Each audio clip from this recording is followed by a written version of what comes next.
కాంగ్రెస్ ప్రభుత్వం వచ్చిన తరువాత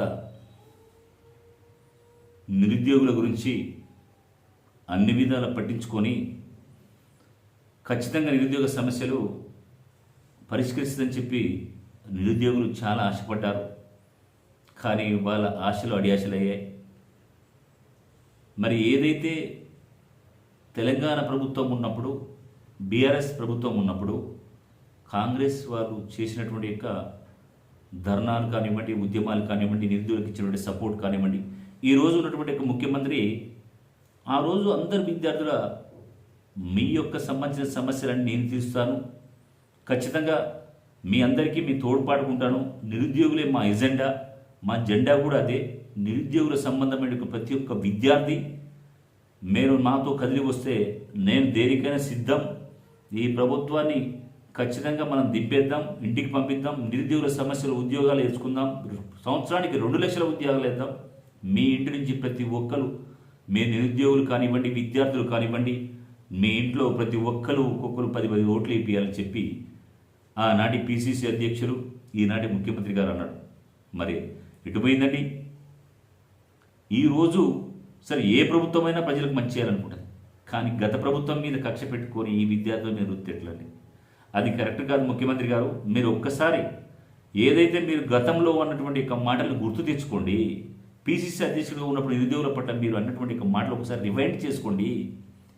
మీరు ఈ విధంగా మాట్లాడడం కరెక్ట్ కాదు. దయచేసి ప్రభుత్వంలోకి రాకముందు ఏం మాట్లాడినారు, ప్రభుత్వం వచ్చినాక ఏం మాట్లాడినారు? గతంలో ఉన్నటువంటి ప్రభుత్వాన్ని సన్నాసుల ప్రభుత్వం, దద్దమ్మల ప్రభుత్వం, దీని ఇంటికి దిబ్బుదాం, లంగా ప్రభుత్వం, ఇంకా నానా రకమైనటువంటి మీ నోటికి వచ్చిన మాటలు దద్దమ్మ, సన్నాసి, ముఖ్యమంత్రిని అడ్డగోలుగా మాట్లాడి తెలంగాణ ప్రభుత్వం ఉన్న దాని మీద ఉద్యమం చేసినారు. కరెక్టే కావచ్చు, మీరు ప్రతిపక్షంగా ఉన్నారు కాబట్టి విద్యార్థుల చుట్టూ ఎక్కడ ఉంటే అక్కడ లైబ్రరీలో పోతే లైబ్రరీల కాడికి, నిరుద్యోగుల కాడికి మీరే పోయారు, వాళ్ళు పిలవకుండా. సమస్య ఎక్కడ ఉంటే నిరుద్యోగుల సమస్య ఎక్కడ ఉంటాయని చెప్పినారు, విద్యార్థుల సమస్య ఎక్కడ ఉంటే అక్కడ ఉంటాయని చెప్పినారు. కానీ ఈరోజు ఏం జరిగిందండి? మీరు ఒక్కసారి ఆలోచించండి. మీరు ప్రభుత్వంలోకి వచ్చినారు, మీరు ప్రభుత్వంలోకి వచ్చే రోజు ఏం చెప్పినారు నిరుద్యోగులకు? దయచేసి ముఖ్యమంత్రి గారు, మీరు ఏదైనా గతంలో మీరు చెప్పిన విధంగా అన్ని చెప్పినారు. రాజకీయ వేదికగా యువత డిక్లరేషన్ ఇచ్చేటప్పుడు మీరు ఏం మాట్లాడేది సార్? ఒకసారి చూసుకోండి సార్, మీరు ఏం మాట్లాడినారు? తెలంగాణ ప్రభుత్వం ఉన్నప్పుడు ఖచ్చితంగా మేము నిరుద్యోగ సంబంధించిన డిక్లరేషన్ మీద ఏం మాట్లాడారు సార్? యువత డిక్లరేషన్ మీద మీరు ప్రతి విద్యార్థికి, ప్రతి నిరుద్యోగికి, 10వ తరగతి పాస్ అయిన ప్రతి ఉద్యోగికి 10,000 ఇస్తాం, ఇంటర్ పాస్ అయిన విద్యార్థికి 20,000 ఇస్తాం, డిగ్రీ పాస్ అయిన విద్యార్థికి 30,000 ఇస్తాం, పీజీ పాస్ అయిన విద్యార్థికి, గ్రాడ్యుయేషన్ పాస్ అయిన విద్యార్థికి, పోస్ట్ గ్రాడ్యుయేషన్కి 50,000 ఇస్తాం. నిరుద్యోగులకు వాళ్ళు నిరుద్యోగ వృత్తి 3,000 లేకపోయారు, మేము 4,000 ఇస్తాం. ప్రియాంక గాంధీ గారు చెప్పించినారు, మీరు కూడా చెప్పినారు, బట్టి విక్రమార్క చెప్పినారు. ఒకసారి మీ బైట్స్ కానివ్వండి, మీ ఉన్నటువంటి టేప్స్ కానీ, రికార్డ్స్ కానీ రివైండ్ చేసుకోండి సార్. నిరుద్యోగుల పట్ల ఆ రోజు ఉన్నటువంటి యొక్క ప్రేమ, వారికి ఉన్నటువంటి అనుబంధం, ప్రతిపక్షంలో మీరు ఉన్నటువంటి అనుబంధం, మీరు పీసీసుకున్నటువంటి అనుబంధం ఈరోజు చూపించలేదండి. ఆడబిడ్డలు అన్నమో రామచంద్ర అనుకుంటూ విద్యార్థులు, నిరుద్యోగులు వాళ్ళ యొక్క నిరుద్యోగ సమస్యలపై పోరాడుకుంటూ గత 4 నెలలుగా ఈ యొక్క 5 రోజుల ఉధృతంగా ఉద్యమం చేస్తుంటే సార్, కనీసం నిమ్మకి నీరెత్తినట్టు లేకపోతే ఎట్లా సార్? ఒక సమస్యలు వారికి వినడానికి సమయం లేదా? కంటితో చూడడానికి చూపు లేదా సార్? మీరు ఎందుకు కనీసం ఒక్క రోజు కూడా మీరు వాళ్ళ పట్ల శ్రద్ధ వహించట్లేదు సార్? ఇది కరెక్ట్ కాదు sir, it's not correct sir. మీరు ఒక్కసారి రిమైండ్ చేసుకోండి సార్. రోడ్డు మీద పడి 4 రోజుల ఉద్యమంలో తీవ్రంగా తిరుగుతుంది సార్. వాళ్ళు కోరేటువంటి సమస్యలు సమంజసంగా ఉన్నాయి సార్. మేధావులు అడగండి సార్, మీ ప్రతినిధులు పెట్టుకోండి సార్. మరి వారు ఏదైతే నిరసన అనేటువంటిది ఉన్నటువంటి యొక్క అక్కడ శాంతియుతంగా మేము మా నిరసన తెలియజేస్తామని చెప్పి నిరుద్యోగులు ఆడపిల్లలతో సహా అక్కడికి వస్తే సార్, నిర్బంధంగా పోలీసులతో ఈడ్చి గురగుర దాంట్లో వేస్తున్నారు సార్. మరి అదే రోజు మీరు ఏం చెప్పారు సార్? తెలంగాణ గవర్నమెంట్ కేసీఆర్ గారి ప్రభుత్వం ఉన్నప్పుడు ఏం చెప్పారు సార్ మీరు? ఇది నియంతృత్వ ప్రభుత్వం, రాక్షస ప్రభుత్వం, నిరసన తెలుపుకునే హక్కు లేదా సార్ అన్నారు సార్ మీరు. మరి ఇప్పుడు ఎడిపోయింది సార్, అది ఎడిపోయింది సార్. ప్రభుత్వంలోకి వస్తే మీరు రాజకీయ ఉద్యోగం సంపాదిస్తే ఒక తిరిగేనా సార్? రాజకీయం లేనప్పుడు ప్రతిపక్షంలో ఒక తిరిగినా సార్? విద్యార్థులు ఏమన్నా తిక్కలులా సార్? వాళ్ళు గమనించరా సార్? మీరు ఒక్కసారి మీరు వెనక తిరిగి చూసుకోండి సార్. గత ప్రభుత్వం గత ప్రభుత్వం నిలబడిన కదా సార్. గత ప్రభుత్వానికి బాగలేకనే ప్రజలు తరిమేసింది సార్. తన ఓటు ద్వారా ఆయుధాన్ని ఉపయోగించి ఎక్కడో కొడితే ఎక్కడో పడ్డారు సార్. అహంభావం అంటారు. మీరు అహంభావం వల్లనే పోవచ్చు సార్. అహంభావం పెరిగవచ్చు, ఇంకేదైనా జరగవచ్చు. వాస్తవానికి అన్ని బేఖాతరు చేసిన మాట వాస్తవానికి మీరే చెప్తారు కదా సార్. గత ప్రభుత్వంలో ఉన్నటువంటి ముఖ్యమంత్రి అహంభావమైన వ్యక్తి ధర్నా చేసుకోవడానికి, నిరసన తెలపడానికి విద్యార్థులని నిర్బంధంగా చేస్తారు. అంతకంటే ఎక్కువ నిర్బంధిస్తారు సార్. మీరు కనీసమైన సమస్యలు విని ఈ విధంగా చెప్పండి సార్. మీ సమస్య వినేటువంటి టైం లేదు సార్. 5 నెలల సంది సార్ మీ ప్రభుత్వం వచ్చినాక విద్యార్థులు అన్నమో రామచంద్ర అనుకుంటూ రోడ్డు మీద పడి ఏడ్చుకుంటూ తిరుగుకుంటూ ధర్నాలు చేసుకుంటూ ఆడబిడ్డలు సార్ చీకట్లో కూడా చేశారు సార్ ధర్నా. అనిపించదా సార్? సమస్య మీద ఒక్కసారి మాట్లాడలేదా సార్? చెవితో వెళ్ళలేదా సార్? కంటి చూసి చూడలేదా సార్? ఏదైనా వాళ్ళకు ఉసురు తగులుతుంది సార్ ప్రభుత్వానికి. గతంలో అన్నటువంటి మాటలని గుర్తుంచుకోండి సార్. ఎక్కడ నిరుద్యోగ వృత్తి అడుగుతలేదు సార్ వాళ్ళు. మీరు ఇస్తున్న 10,000 అడుగుతలేరు, 20,000 అడుగుతలేరు, 50,000 అడుగుతలేరు, 1000 అడుగుతలేదు సార్. మీరు అటువంటి ఇక్కడ ఏమని అడుగుతలేరు. వారికి న్యాయ సంబంధమైన ధర్మ సంబంధమైన ఉద్యోగాలపై గ్రూప్ 1 ఏదైతే ఉందో మీ ఉప ముఖ్యమంత్రి బట్టి విక్రమార్క గారు అసెంబ్లీ సాక్షిగా ఆ రోజు తెలంగాణ ప్రభుత్వంపై దుమ్మెత్తిపోసినాడు సార్. 1:50 కాదు, గ్రూప్ 1 1:100 చేయండి. క్వాలిఫై అయితే ఎక్కువ మందికి ఉద్యోగాలు వచ్చే అవకాశం ఉంటుంది, మెయిన్స్ క్వాలిఫై అయితే అని చెప్పి తప్పకుండా ప్రభుత్వం చూడాలని చెప్పింది సార్. ఉప ముఖ్యమంత్రి ఈరోజు ఇప్పుడు ఉప ముఖ్యమంత్రి ఏంటో ఆ రోజు సిఎల్పి సార్ మామూలు సామాన్యుడు కదా సార్. ఇవాళ ఎందుకు మాట్లాడతలేదు సార్? అది సార్ ప్రభుత్వం. ఇవాళ నిరుద్యోగులు సార్, ఇవాళ ఉద్యోగులు సార్ మీరు. కాబట్టి నిరుద్యోగుల వసూలు తప్పకుండా వాళ్ళు అడిగేది సార్. గ్రూప్ 1ని 1:50 బదులు 1:100 మెయిన్స్ క్వాలిఫై చేయమన్నారు. అది లేదు, ఆల్రెడీ రిజల్ట్ ఇచ్చేశారు. ఎంత నేతృత్వం సార్ అది. అడుగుతుండనే రిజల్ట్ ఇచ్చేసినారు. రైట్. గ్రూప్ 2 పెంచమన్నారు సార్ 200, గ్రూప్ 3 పెంచమన్నారు సార్ 300. లేకపోతే వీటి మధ్య ఉన్నటువంటి తేడా సార్ చివరికి పెంచకపోతే కనీసం వాయిదానే ఏమన్నారు సార్. సరే ఇవి పోనీయండి సార్ గ్రూప్ 1 మొత్తం, గ్రూప్ 2 కూడా. మరి డిఎస్సి విద్యార్థులకు టెట్ వేసి కనీసం నెల కూడా లేదు సార్.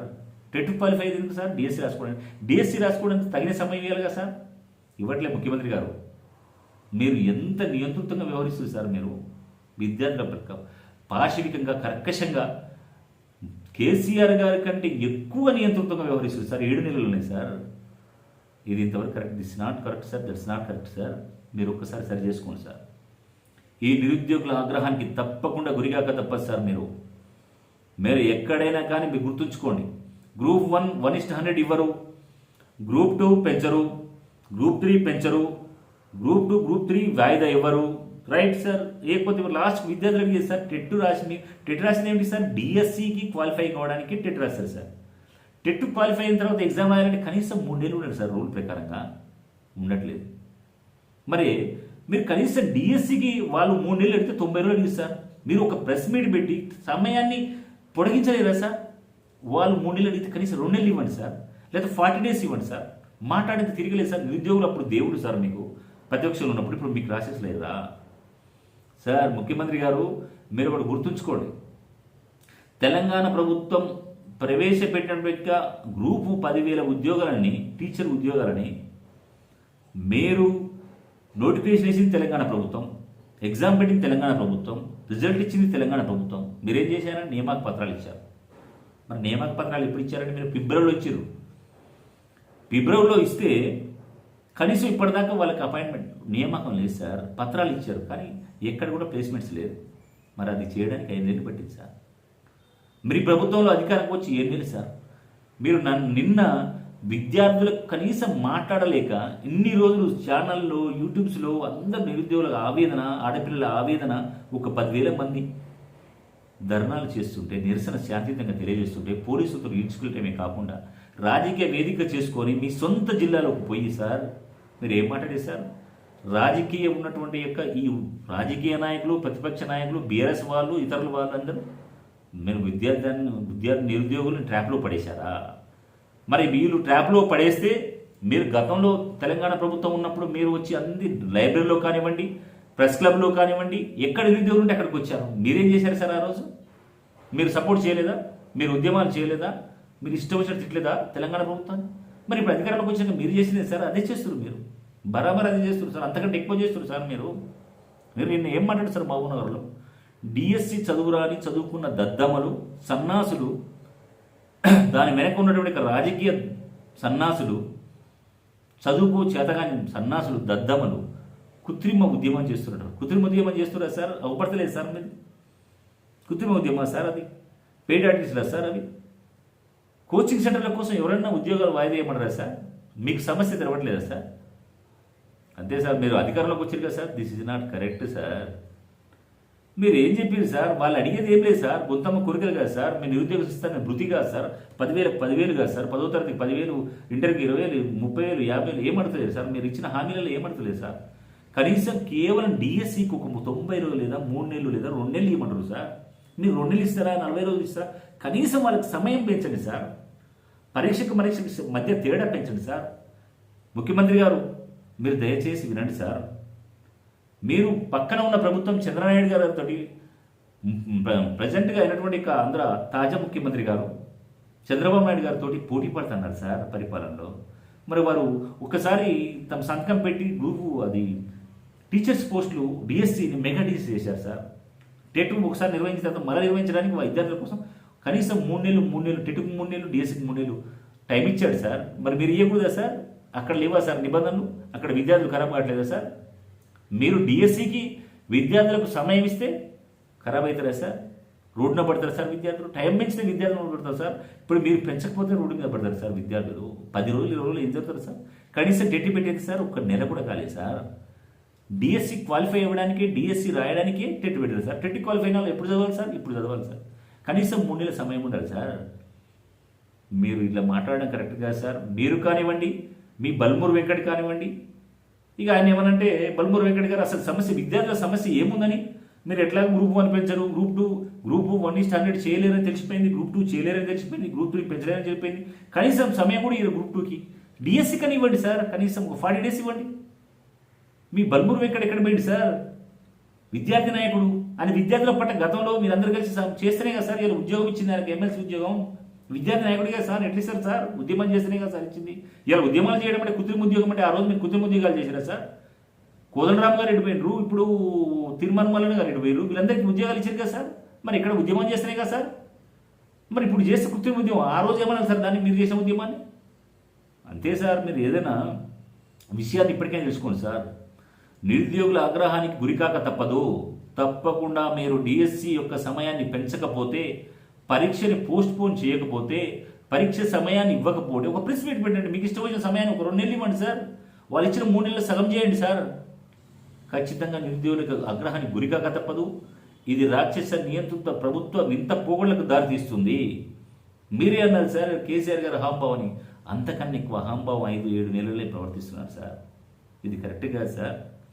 దయచేసి మీరు పోస్టులు పెంచండి సార్ అని చెప్పినా పెంచలేదు సార్. కనీసం సమయం ఇవ్వండి సార్. డిఎస్కి ఒకదానికి ఇవ్వండి సార్. జాబ్ క్యాలెండర్ వేస్తే వేయండి సార్. జాబ్ క్యాలెండర్ వేస్తే చాలామంది నిరుద్యోగులు సార్ ఉన్న ఉద్యోగులు సార్. మీరే చెప్పారు సంవత్సరానికి 2 లక్షల ఉద్యోగాలు ఖచ్చితంగా ఇస్తాను. అంతవరకు ఒక నోటిఫికేషన్, ఒక ఉద్యోగం ఇచ్చారా సార్?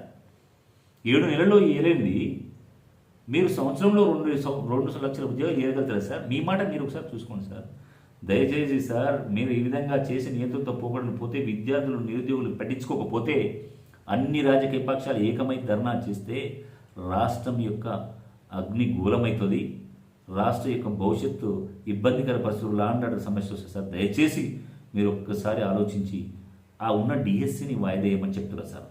మీరు అభిప్రాయ సేకరణ తీసుకోండి సార్. విద్యార్థుల అభిప్రాయ సేకరణ తీసుకోండి సార్. ఇప్పుడు రైతుల భరోసా కోసం విధి విధానాలు చేస్తుంటున్నారు. ఎన్నో రోజుల నుంచి మీరు రైతు భరోసా కోసం చేస్తున్నారు. రైతుల అభిప్రాయ సేకరణ అడిగిరా సార్? వాళ్ళు మీరు ఎన్ని ఎకరాలకు ఇస్తారో మీకు నిబంధన ఉండాలి సార్. వాళ్ళ అభిప్రాయ సేకరణ, మరి విద్యార్థుల అభిప్రాయ సేకరణ తీసుకోండి సార్. రైతు బంధు అనేటువంటి కాలయాపన చేయడం కోసం మీరు ఒక రోజు పడుతుంది సార్ అభిప్రాయం సేకరణ. మరి విద్యార్థులు ఎంతోమంది కొట్టాడుతున్నారు. వాళ్ళ అభిప్రాయ సేకరణ తీసుకోండి సార్. అభిప్రాయం మేరకు ఒక 50% మాత్రమే పొడిగించండి సార్. దయచేసి మీకు ముఖ్యమంత్రి గారు నెత్తిన నోరు పెట్టుకొని చెప్తున్నాం సార్. తప్పకుండా మీరు డిఎస్సిని మాత్రం వాయిదా వేయాల్సిందే. వేయకపోతే తగిన పరిణామాలు నిరుద్యోగుల ద్వారా చూడాల్సి వస్తుంది మీ ప్రభుత్వం. దయచేసి ఒక్కసారి చెప్తున్నాం సార్. తప్పకుండా సమయాన్ని ఒకదాన్ని పొడిగించండి సార్.